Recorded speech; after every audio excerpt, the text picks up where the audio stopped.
नमस्कार, स्वागत है आप सभी का छत्तीसगढ़ कौशल्या भूमि में। मैं आपके साथ निकिता कश्यप। बुलेटिन की शुरुआत करते हैं। छत्तीसगढ़ सरकार की रामलला दर्शन योजना के अंतर्गत वित्तीय वर्ष 2025 से 26 की पहली विशेष ट्रेन आज रायपुर रेलवे स्टेशन से अयोध्या धाम के लिए रवाना होगी। तो वहीं आपको बता दें कि इस अवसर पर मुख्यमंत्री विष्णुदेव साय खुद इस विशेष ट्रेन यात्रा को हरी झंडी दिखाकर इसका शुभारंभ करेंगे। रायपुर संभाग के श्रद्धालुओं को लेकर रवाना होने वाली इस ट्रेन के प्रस्थान अवसर पर मंत्रीगण, सांसदगण के साथ साथ विधायक और अन्य जनप्रतिनिधि भी मौजूद रहेंगे। तो वहीं आपको बता दें कि छत्तीसगढ़ टूरिज्म बोर्ड के भी अध्यक्ष नीलू शर्मा, प्रबंधन संचालक विवेक आचार्य, वरिष्ठ अधिकारीगण के साथ साथ दक्षिण पूर्व मध्य रेलवे रायपुर मंडल के DRM Dayanand, senior DCM Awadhesh Trivedi के साथ साथ अन्य जनप्रतिनिधि इस समय मौजूद रहेंगे। तो आपको बता दें कि ये विशेष ट्रेन को हरी झंडी मुख्यमंत्री विष्णुदेव साय के द्वारा दिखाई जाएगी और यह ट्रेन अयोध्या के लिए रवाना होगी। छत्तीसगढ़ वासियों के लिए एक बड़ी सौगात सीएम के द्वारा दी जानी है, जिसमें कि आपको बता दें कि यह जो भव्य ट्रेन है इसको लेकर आज इसका शुभारंभ का कार्यक्रम रखा गया है और जिसमें सीएम साय के द्वारा इस सौगात का शुभारंभ किया जाएगा और जिसमें उनके द्वारा आज हरी झंडी इस ट्रेन को दिखाई जाएगी। इसी खबर पर अधिक जानकारी के साथ संवाददाता मनोज शुक्ला हमारे साथ जुड़ गए हैं। तो मनोज जी, जिस तरीके से आज सीएम साय बड़ी सौगात देने वाले हैं छत्तीसगढ़ वासियों को, क्या कुछ जानकारी है? तो आपको बता दें कि छत्तीसगढ़ वासियों को सीएम साय की ओर से बड़ी सौगात मिलने वाली है और जिसको लेकर अयोध्या धाम के लिए विशेष दर्शन के लिए इस ट्रेन का शुभारंभ आज मुख्यमंत्री के द्वारा किया जाएगा। तो आपको बताते चले कि मुख्यमंत्री आज इस ट्रेन को हरी झंडी दिखाएंगे। पहले से ही तमाम तैयारियों का जायजा ले लिया गया था। तो वहीं आपको बताते चले कि यह जो विशेष ट्रेन है वो अयोध्या धाम के लिए चलाई गई है और जहां कई हजारों जो यात्री हैं वो आज इस ट्रेन के माध्यम से अयोध्या पहुंचेंगे और जहां पर आज मुख्यमंत्री के द्वारा इस विशेष ट्रेन का शुभारंभ किया जाएगा।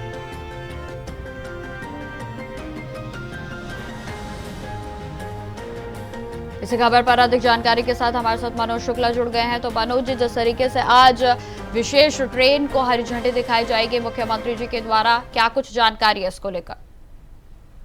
जी निश्चय आपको बता दूं कि छत्तीसगढ़ में जब से बीजेपी की सरकार बनी है लगातार जो है विष्णुदेव साय जो है रामलला को लेकर जो है, आपको ये भी जानकारी दे दूं कि जब रामलला मंदिर का शुभारंभ हुआ था तो छत्तीसगढ़ से बासमती चावल जो सबसे अच्छी क्वालिटी का होता है वो श्रद्धालुओं के भोग के लिए, रामलला के भोग के लिए गया था, जो प्रसाद के रूप में सभी श्रद्धालुओं को वितरित किया गया था। उसके बाद जो है लगातार श्रद्धालुओं के दर्शन के लिए छत्तीसगढ़ सरकार जो है कई ट्रेनों का मतलब संचालन यहाँ से की है, जो हजारों की तादाद में लोग जो है दर्शन करने जाते हैं। लेकिन उनके रहने खाने पीने तक की व्यवस्था जो है सरकार की तरफ से की जाती है। इसी को देखते हुए आज सीएम साय की बड़ी पहल देखने को मिली है कि फिर एक बार जो है यहाँ से श्रद्धालुओं का जत्था जो है रवाना हुआ है, जो बनारस भी जाएंगे, वहाँ पर काशी बाबा विश्वनाथ जी का दर्शन करेंगे, साथ ही साथ अयोध्या में जो है प्रभु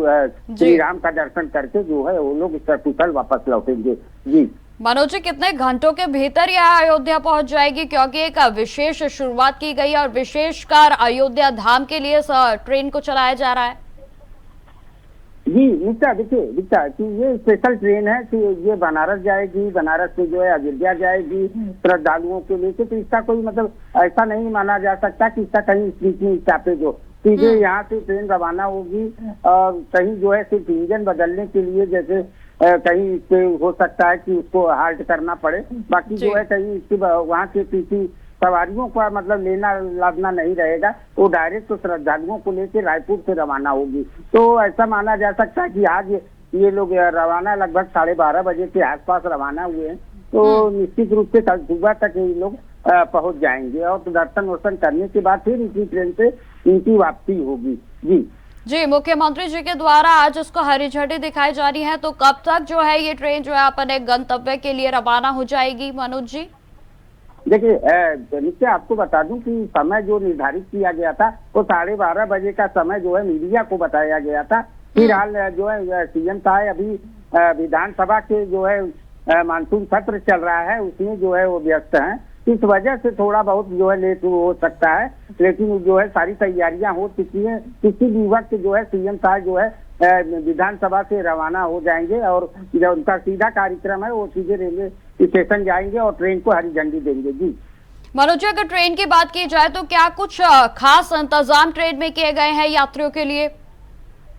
जी जी जी निश्चय बिल्कुल। देखिए निश्चय जो अभी तक जो है छत्तीसगढ़ से जो ट्रेनें गई हैं उसकी पूरी सुरक्षा की जहां तक बात करें तो चाक चौबंद सुरक्षा रहती है। आरपीएफ के जवान डिब्बों में तैनात रहते हैं और श्रद्धालुओं के खाने पीने की बात कर लें तो उनकी सुविधा की बात कर लें तो उनको जो है पूरी उनको सुविधा दी जाती है। उनके खाने पीने रहने की सारी व्यवस्था जो है सरकार की तरफ से की जा रही है। तो ऐसा माना जा रहा है जो बुजुर्ग लोग हैं उनको दर्शन कराने के लिए एक अच्छी पहल जो है शायद सरकार की मानी जा सकती है।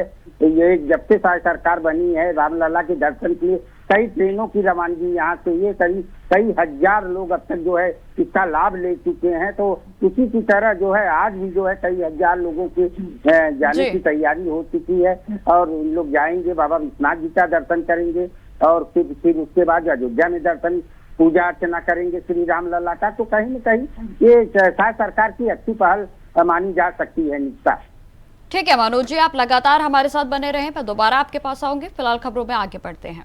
अब खबर में आगे बढ़ते हुए आपको बता दें कि ईडी ने दुर्ग के होटल सागर इंटरनेशनल के मालिक के दीपक नगर स्थित घर में दबिश दी है। आपको बता दें कि वहां 3 इनोवा में सुबह 6 बजे टीम पहुंची और जिसमें सीआरपीएफ के जवान भी शामिल हैं। इस ग्रुप के अलग अलग नाम से कई फॉर्म हैं। तो वहीं आपको बता दें कि इस ग्रुप के परिवार से जुड़े सदस्यों को छत्तीसगढ़ में भी पिछली सरकार में इस ग्रुप ने मिड डे मील का एक बड़ा काम किया था। तो वहीं रेल नीर घोटाले में भी इस परिवार के सदस्यों पर गंभीर आरोप लगे थे। हालांकि आपको बताते चले कि 3 भाइयों के इस परिवार में अब बंटवारा जो है वो हो चुका है, लेकिन प्रारंभिक कार्रवाई में अभी ये स्पष्ट नहीं हो सका है कि इस ग्रुप के किस भाई के ठिकानों पर ईडी ने रेड मारी है या फिर तीनों भाइयों के ईडी ने अपने रडार पर रखा हुआ है। तो आपको बताते चले कि इसी परिवार का रायपुर में एक बड़ा होटल कोर्टयार्ड मैरियट भी शामिल है।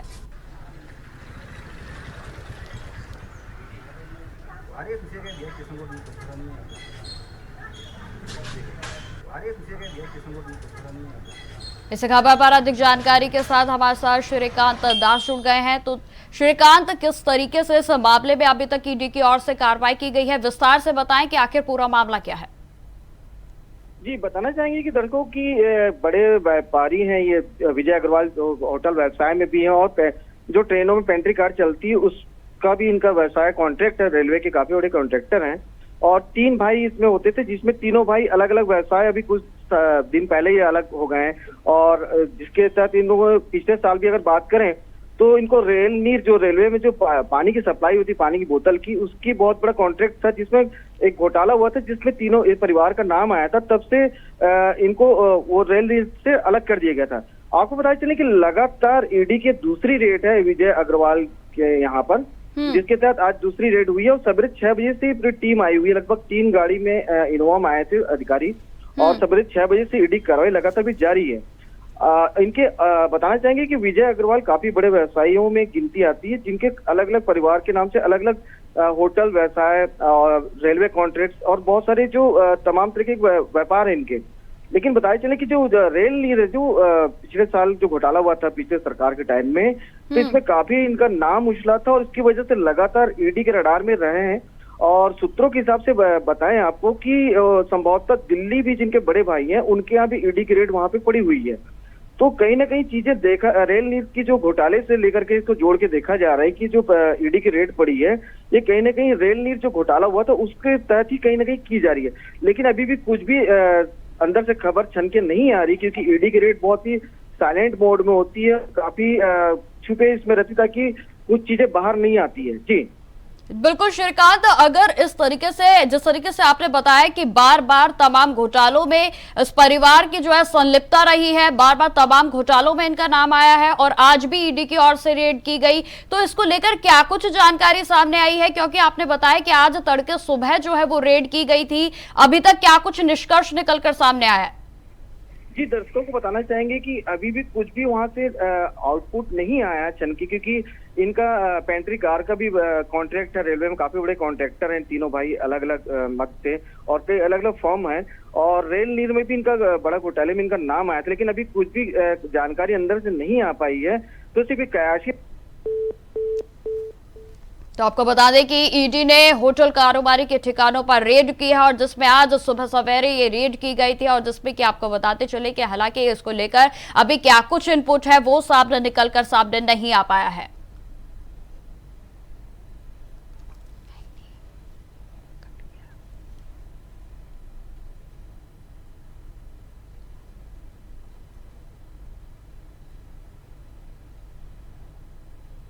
खबरों में आगे बढ़ते हैं। बच्चे देश के भविष्य हैं, सुनने में कितना अच्छा लगता है, लेकिन छत्तीसगढ़ में शिक्षा का स्तर इस तरह से गिरता जा रहा है कि शिक्षा विभाग अपने कारनामों को लेकर सुर्खियों में रहता है। तो कहीं स्कूल की बदहाल व्यवस्था देखने को सुनने को मिलती है, तो वहीं टीचर नहीं है, कभी टीचर है तो शराब के नशे में रहते हैं। तो ये हाल है छत्तीसगढ़ के स्कूलों का। तो वहीं आपको बताते चले कि कहीं कहीं तो इस तरीके के हाल हैं कि बच्चे से स्कूल की सफाई तक कराई जाती है। अब तो घर का भी काम शिक्षक लोग कराने लगे हैं और ऐसे में एक मामला ही जांजगीर जिले से सामने आया है, जहां पर आपको बता दें कि शिक्षक के अंदर किसी प्रकार का भय और डर जो है वो बिल्कुल खत्म हो चुका है। शर्मिंदगी की कुछ भी देखने को नहीं मिलती है, जहां पर शिक्षक घर से धान लेकर स्कूल पहुंचा और बच्चों से धान बिनवा रहा है। जी हाँ, आपको बता दें कि जांजगीर चांपा के इस मामले में स्कूल में बच्चों से काम कराने का मामला सामने आया है, जहां पर शिक्षक अपने घर से धान लेकर स्कूल आया और उसमें से खराब धान को बच्चों से निकलवाने का काम कराया गया। यह मामला प्राइमरी स्कूल के सिलादेही का है, जहां पर इस मामले की जानकारी मिलते ही शिक्षा समिति के पदाधिकारी स्कूल पहुंचे और जहां पालकों की उपस्थिति में पंचनामा भी बनाया गया। तो वहीं आपको बताते चले कि शिक्षा समिति इस मामले की शिकायत कलेक्टर और डीईओ से भी करने की बात कह रही है।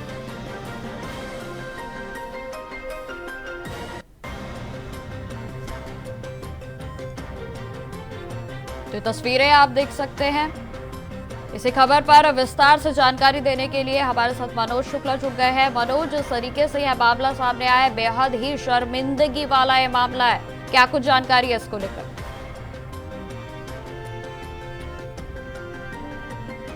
तो आपको बताते चलिए कि ये जो तस्वीरें हम आपको दिखा रहे हैं, जिसमें कि स्कूलों में जहां बच्चों को पढ़ाई के लिए जो पेरेंट्स होते हैं वो भेजते हैं, और ये तस्वीरें जो है कुछ और ही बयां कर रही हैं, जहां पर आप देख सकते हैं कि बच्चों से किस तरीके से धान बुआई की जा रहा साफ करवाया जा रहा है। और जहां पर आपको बताते चले कि इस तरीके की तस्वीरें अब छत्तीसगढ़ से आना बेहद आम बात हो गई है। आए दिन नई नई तस्वीरें स्कूलों में देखने को मिलती है और जहां पर आज यह वीडियो जिस तरीके से सामने आया उस के बाद पूरे स्कूल प्रबंधन में हड़कंप मच गया। तो वहीं आपको बताते चले कि अध्यापक को लताड़ भी लगाई गई है और साथ ही साथ उसके खिलाफ कार्रवाई करने की भी बात कही गई। तो वहीं आपको बता दें कि लेकिन इस तरीके की जो तस्वीरें हैं वो जो माता पिता हैं उनके लिए बेहद चिंतित करने वाली है, क्योंकि वह अपने बच्चों को विद्यालयों में उनके भविष्य को सुधारने के लिए भेजते हैं, पढ़ाई के लिए भेजते हैं। लेकिन अब छत्तीसगढ़ के स्कूलों में इस तरीके की जो तस्वीरें सामने आ रही हैं, यह बयां करती हैं कि भविष्य किस तरीके से खतरे में है और किस तरीके से जो बच्चों का भविष्य है वो पूरे तरीके से इस समय बीच आधार में लटक गया, क्योंकि अध्यापक ही इस तरीके के काम अब बच्चों से करवाते हुए नजर आ रहे हैं। और आपको बता दें कि छत्तीसगढ़ का यह पहला मामला नहीं है। छत्तीसगढ़ में अब स्कूलों से इस तरीके की तस्वीरें आना बेहद आम बात हो गई है और आज भी यह तस्वीर सामने आई, जो कि इस समय हम आपको आपकी स्क्रीन पर दिखा रहे हैं।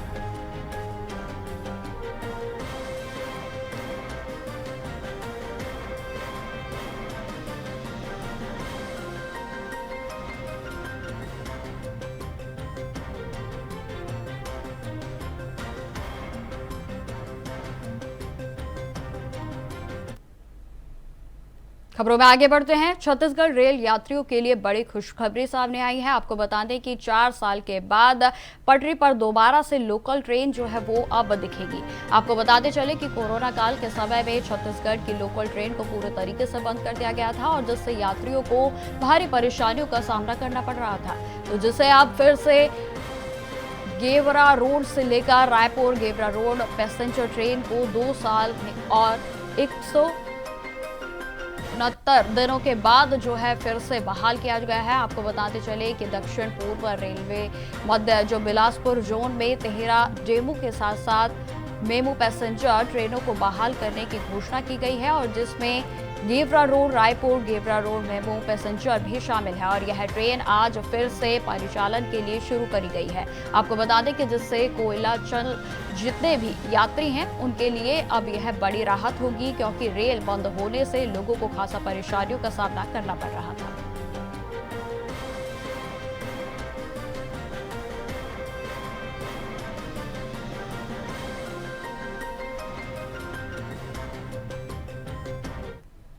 खबर बालोदा बाजार से है, जहां कलेक्टर दीपक सोनी के निर्देशानुसार सीईओ जिला पंचायत दिव्या अग्रवाल के मार्गदर्शन में प्रधानमंत्री आवास योजना ग्रामीण के हितग्राहियों के लिए एक पेड़ मां के नाम अभियान के अंतर्गत वृक्षारोपण कार्यक्रम का आयोजन किया गया। तो वहीं आपको बताते चले कि इसके अंतर्गत जिले के 20,000 हितग्राहियों ने सोमवार को अपने आवास में छायादार व फलदार पौधों का रोपण भी किया।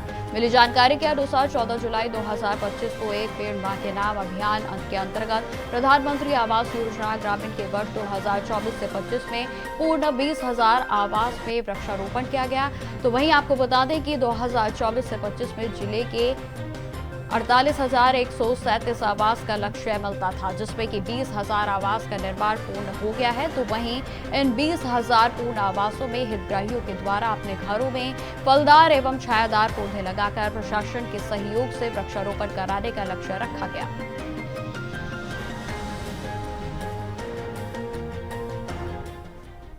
छत्तीसगढ़ विधानसभा के मानसून सत्र में विधेयक पेश करने का साय सरकार नया कीर्तिमान स्थापित करने जा रही है। जी हां, आपको बता दें कि इस दौरान 13 विधेयक पेश किए गए हैं, जहां पर कि जिसमें 5 वित्त विभाग पेश करेगा। तो जिसमें कि आपको बताते चले कि इसमें पेंशन फंड और ग्रोथ एंड स्टेबिलिटी फंड भी शामिल है, जो कि देश के किसी भी राज्य के द्वारा पेश किया गया है और अपनी तरह का एक पहला विधेयक भी होगा। तो आपको बताते चले कि मानसून सत्र के पहले दिन की कार्रवाई समाप्त होने के बाद प्रदेश के वित्त मंत्री ओपी चौधरी ने मीडिया से बातचीत करने के दौरान कहा कि मानसून सत्र में रिकॉर्ड 13 विधेयक लाए जाने की संभावना है और अपने विभाग की जानकारी देते हुए 5 विधेयक भी पेश किए जाएंगे और जिसमें कि SCR के साथ साथ संबंधित विधेयक जो कि छत्तीसगढ़ के विकास यात्रा को ग्रोथ इंजन के तौर पर स्थापित करते हैं।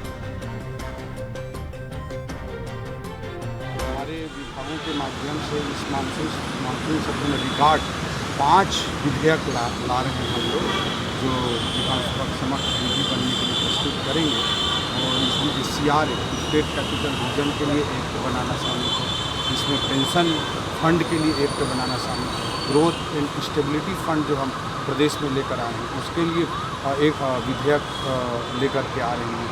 पेंशन फंड बनाने वाला, ग्रोथ एंड स्टेबिलिटी फंड बनाने वाला संभवतः देश का पहला राज्य छत्तीसगढ़ बनने जा रहा है। इसी तरह से जो GST में 10 साल से अधिक पुराने केस जो थे, जो 25,000 के पेंडिंग पेनल्टी थे विभिन्न टैक्सेस के, उनसे संबंधित प्रकरणों को सीधा समाप्त करने का निर्णय बजट में हमने लिया था। उसी के अनुरूप भी हम विधेयक लेकर आ रहे हैं। इससे 40,000 से अधिक व्यापारी भाइयों की 65,000 से अधिक प्रकरणों में उनको लाभ मिलेगा। राशि उनके पास टैक्स जमा करने की ज़्यादा नहीं थी, तो मुश्किल वकील करना, ऑफिसों के चक्कर लगाना, इनसे अब से उनको मुक्ति मिलेगी। ये ईज ऑफ डूइंग बिजनेस का एक अनूठा उदाहरण है। इस तरह के हम 5 अलग अलग विधेयक। विधानसभा के मानसून सत्र के पहले दिन शून्यकाल के दौरान नेता प्रतिपक्ष डॉक्टर चरण दास महंत ने राज्य में खाद बीज संकट का मुद्दा उठाया। तो वहीं आपको बताते चले कि विपक्ष की ओर से खाद बीज की कमी के मुद्दों पर स्थगन लाया गया है, लेकिन मंत्री के वक्तव्य के बाद विधानसभा अध्यक्ष के स्थगन को आग्रह करने के लिए वेल में आकर कांग्रेस के विधायकों की जमकर नारेबाजी भी की गई। तो वहीं आपको बताते चले कि विपक्ष के हंगामे की वजह से सदन की कार्रवाई को 5 मिनट के लिए स्थगित भी कर दिया गया था।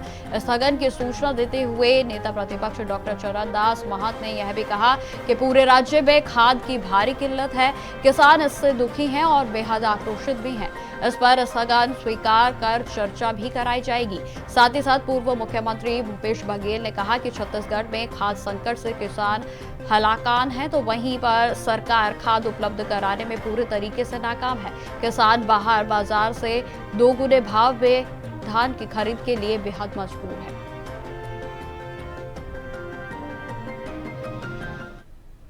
खबरों में आगे बढ़ते हैं। छत्तीसगढ़ पुलिस महकमे से उस वक्त हड़कंप मच गया जब बालोदा बाजार में एक ऐसा मामला सामने आया है जिसमें कि एक वर्दीधारी पुलिस आरक्षक ने खुद को एसपी बताकर करोड़ों रुपए की ठगी की वारदात को अंजाम दिया। आपको बताते चले कि गिरफ्तार आरक्षक का नाम हेमंत नायक है, जो कि सारगंज बिलाईगढ़ के जिले में पदस्थ था। तो वहीं पुलिस विभाग ने न केवल उसे गिरफ्तार किया है बल्कि उसे सर्विस से भी टर्मिनेट कर दिया गया। बताते चले कि हेमंत नायक आरक्षक के पद पर तैनात था, जो कि पुलिसकर्मी के तौर पर उसकी ड्यूटी कानून की रक्षा और लोगों की रक्षा करने की थी। यह आरक्षक ठगों की कतार में खड़ा मिला। तो वहीं आपको बता दें कि आरक्षक हेमंत नायक, जिसने की एसपी बालोदा बाजार के नाम से फर्जी ईमेल आईडी बनाकर कई करोड़ों रुपए से ठगी की है और जिसमें कि अब वह सलाखों के पीछे है।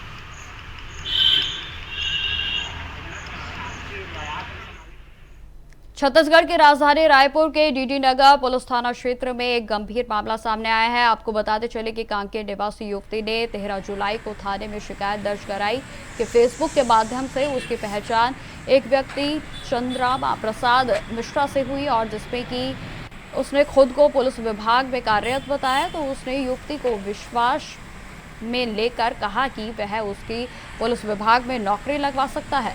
आरोपी चंद्रमा मिश्रा ने युवती को 3 अक्टूबर 2024 को रायपुर बुलाया और जहां पर बस स्टैंड से अपनी गाड़ी में बैठाकर इंद्रप्रस्थ कॉलोनी में एक सुनसान मकान में ले आया। तो वहीं आपको बताते चले कि उसने जूस में नशीला पदार्थ मिलाकर उससे युवती को जो है बेहोश भी कर दिया और इसी दौरान आरोपी ने उसके साथ दुष्कर्म किया और उसका अश्लील वीडियो भी बनाया गया। तो वहीं आपको बताते चले कि होश पे आने के बाद युवती को बस स्टैंड छोड़कर आरोपी वापस चला गया और इसके बाद आरोपी ने वीडियो वायरल करने की भी धमकी दी।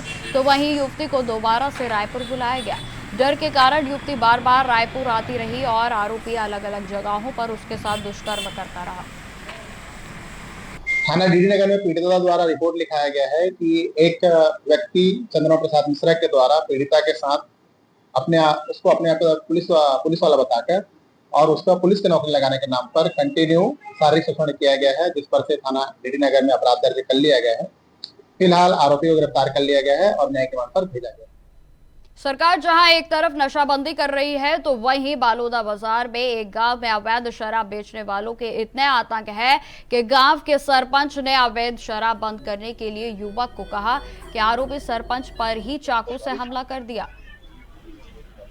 गंभीर अवस्था में सरपंच को निजी चिकित्सालय में भी भर्ती कराया गया, जहां उसकी स्थिति बेहद चिंताजनक बताई जा रही है। तो वहीं आपको बताते चले कि मामला बालोदा बाजार जिले के ग्राम गेतरा के सरपंच भागीरथी कुर्के का है, जहां पर उसके साथ चाकूबाजी हुई है। तो वहीं आपको बता दें कि गांव में शराब न बेचने की सहमति पूरे गांव वालों को ने ही की थी और गांव में ही कोई भी व्यक्ति शराब नहीं बेचेगा, परंतु गांव का ही साहिल वर्मा नामक युवक अवैध शराब बेचने के बाद जो है बेच रहा था।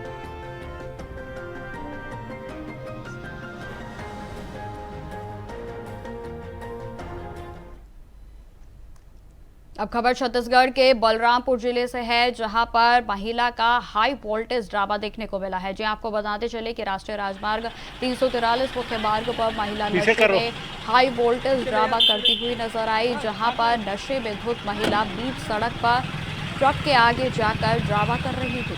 तो वहीं महिला के द्वारा वाहन चालकों ने अपने बच्चों को बचाने की अपील भी करी। तो वहीं आपको बताते चले कि राहगीरों ने महिला का वीडियो बनाकर सोशल मीडिया पर वायरल कर दिया।